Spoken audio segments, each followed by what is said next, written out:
ሰላም ጤና ይስጥልኝ ውድ ተመልካቾቼ እንኳን በሰላም መጣችሁ። ዛሬ ይዤላችሁ የመጣው ቪዲዮ በጣም በቀላሉ ማንኛውም ሰው በቤት ውስጥ ሊሰራው የሚችል በመጥበሻ የሚሰራ ኬክ ነው ይዤላችሁ የመጣሁት። ገና እንደመሆኑ ደግሞ ገናን በማስመልከት እንዴት አድርገን ዴኮሬት ማድረግ እንደምንችልም አሳያችኋለሁ። በጣም ትወዱታላችሁ ብዬ ተስፋ አደርጋለሁ። አዲስ የሆናችሁ ለቻናሌ ሰብስክራይብ ማድረግ አትርሱ። አሁን ወደ አሰራሩ እንገባለን።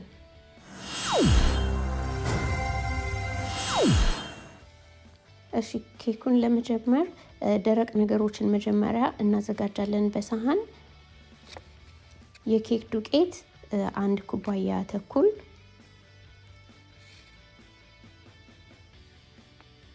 ኦል ፐርፐስ ፍላወር መጠቀም እንችላለን። እዚህ ጋር ኮኮ ፓውደር 2 የሾርባ ማንኪያ፣ ቤኪንግ ፓውደር 1 የሾርባ ማንኪያ፣ ጨው ሩብ የሻይ ማንኪያ።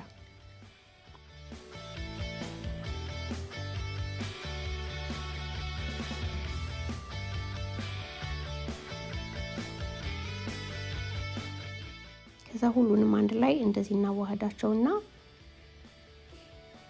በሌላ ጎድጓዳ ዕቃ 3 እንቁላል ሩም ቴምፕሬቸር ለተወሰኑ ሰከንዶች እንመታውና ከዛ ግማሽ ኩባያ ስኳር እንጨምራለን፣ 1 የሻይ ማንኪያ ቫኒላ እና ግማሽ ኩባያ የአትክልት ዘይት።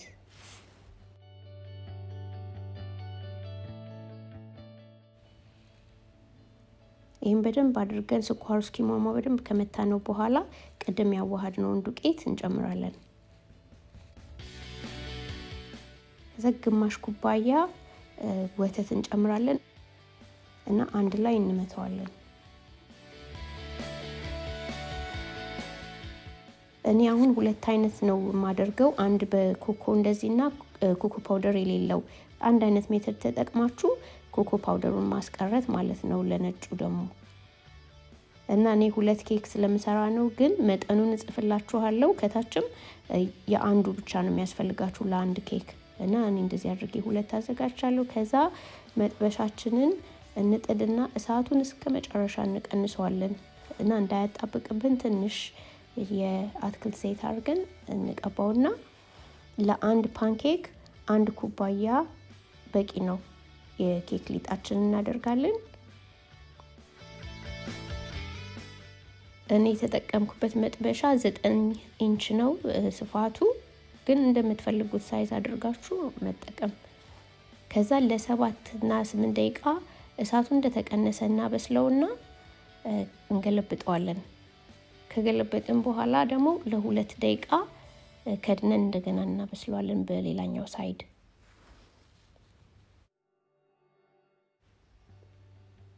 እንደዚህ ቆንጆ ሆኖ በስሏል እና አታብዙ እሳቱን እንዳያሳርረውና እንዳያደርቀው። መጀመሪያ ላይ የሰራነው የቾኮሌቱ ሊጡ እሱ 4 ፓንኬክ ይወጣል በዚህ መጥበሻ እና 1 ቶርታ ኬክ ለመስራት 4ቱ ፓንኬክ በቂያችን ነው። እና ሊጥ ደግሞ ስናደርግ ከ1 ኩባያ በላይ አናድርግ። ወፈር አድርጌ በ2 ጨርሰዋለሁ ብላችሁ እንትን ካላችሁ በጣም ይከብደዋል፣ ለመገልበጥም ያስቸግራል፣ ቶሎ አይበስልምና ይፈረካከስባችኋል ስትገለብጡት።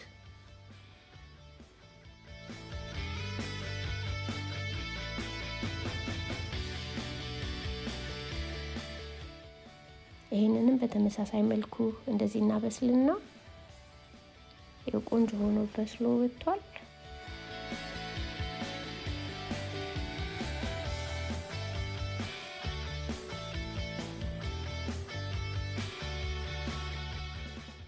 አሁን ክሪም ለኬኩ ፍሮስት የምንሰራበትን ሄቪ ክሪም ወይንም ደግሞ ዊፒንግ ክሪም እንጠቀማለን። እኔ 2 ኩባያ ተኩል ነው የተጠቀምኩት እዚህ ጋር። ከዛ ግማሽ ኩባያ የዱቄት ስኳር አደርጋለሁ እና ኮኮ ፓውደር 4 ኩባያ ነው ያደረኩት፣ 4 የሾርባ ማንኪያ ነው ያደረኩት እዚህ ጋር። አሁንም የኮኮ ፓውደሩን እንደ ጥቁረቱ እንደምትፈልጉት መጠን ማድረግ ትችላላችሁ። ከዛ አንድ ላይ እስኪወፍር ክሪሙ እንመታዋለን ቀስ ብለን። አሁን ዴኮሬት በምናደርግበት ወይ ኤኒ ላስቲክ ነገር ውስጥ እንደዚህ ከተን ቅርጽ ለማውጣት እንዲመችን ማለት ነው። አሁን ፓንኬኩን በጫፍ ጫፉ አንድ አይነት ሼፕ እንዲኖረው እንቆርጠዋለን። ለመጀመሪያ ጊዜ ከሆነ የምትሰሩት ለእያንዳንዱ ለየብቻ ብትቆርጡት ይመቻል፣ እኩል ቅርጽ ይዞ እንዲወጣላችሁ፣ አንዱ ትንሽ አንዱ ትልቅ እንዳይሆን። ከዛ እንዳይንሸራተት ትንሽ ከመታነው ክሪም እናደርግና ከስር ፓንኬኩን እናደርጋለን። ሲሮፕ እናደርግበታለን ድርቅ እንዳይል። ሲሮፑ ውሃና ስኳር አንድ ላይ ፈልቶ ቀዝቅዞ ነው እኩል አማውንት ማለት ነው። አንድ ኩባያ ስኳር ካደረግን አንድ ኩባያ ውሃ እና ሲሮፑ ላይ ሎሚ ወይም የፈለግነውን ፍሌቨር ጨምቀን መጨመር እንችላለን። ከዛ እንደዚህ ከክሬሙ እናደርግና እናዳርሰዋለን እኩል። ከዛ እንደገና ሁለተኛውን እንደርባለን። እንደዚህ እያደረግን ላይ ድረስ እንደራርባለን አንድ በአንድ።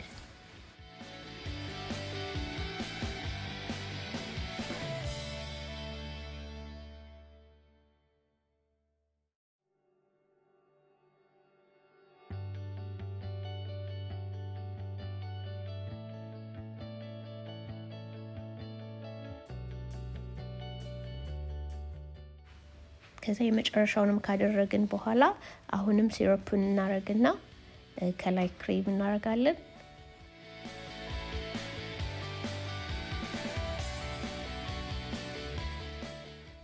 ከዛ በስፓቹላችን አድርገን እንደዚህ በስነ ስርዓት ስሙዝ አድርገን እንቀባዋለን። ስፓቹላ ከሌለን ደግሞ እንደዚህ ነገር ከሌለን ለኬክ የሚሆን ካርታ፣ ይሄ የጌም መጫወቻ ካርታ አለ አይደለ? ወረቀቱ በሱ ማድረግ ትችላላችሁ። እንደውም እሱ በደንብ ይመቻል ፍሌክሲብል ስለሆነ።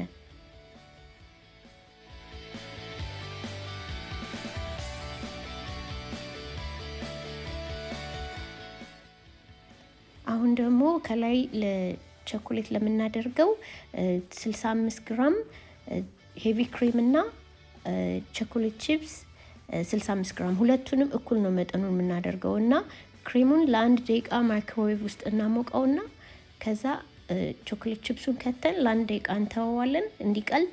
ከዛ እናማስለዋለን በደንብ ካማሰልነው በኋላ ለ10 ደቂቃ እስከ 15 ደቂቃ እንዲቀዘቅዝ እናስቀምጠውና ከላይ ኬካችን ላይ ቀስ ብለን እናፈሰዋለን።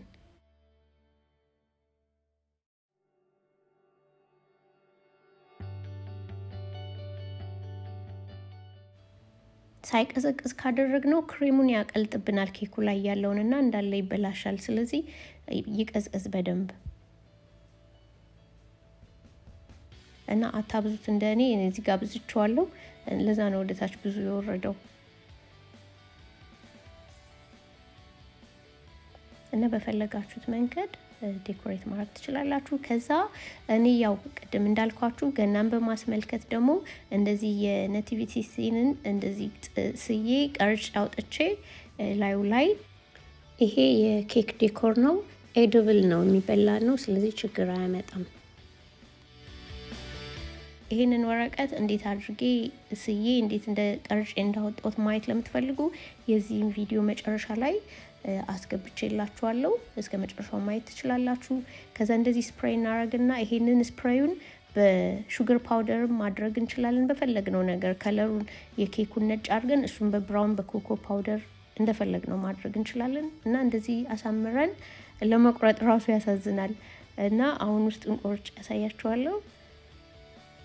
በጣም ሞይስት የሆነ በጣም ቆንጆ ኬክ ነው የወጣው። በቀላል መንገድ እንደዚህ አድርጋችሁ ሁላችሁ መስራት ትችላላችሁ። ለበዓል ወዳችሁታል ብዬ ተስፋ አደርጋለሁ። እስካሁን ስለተከታተላችሁኝ በጣም አመሰግናለሁ። በሌላ ቪዲዮ እስከምንገናኝ መልካም ጊዜ።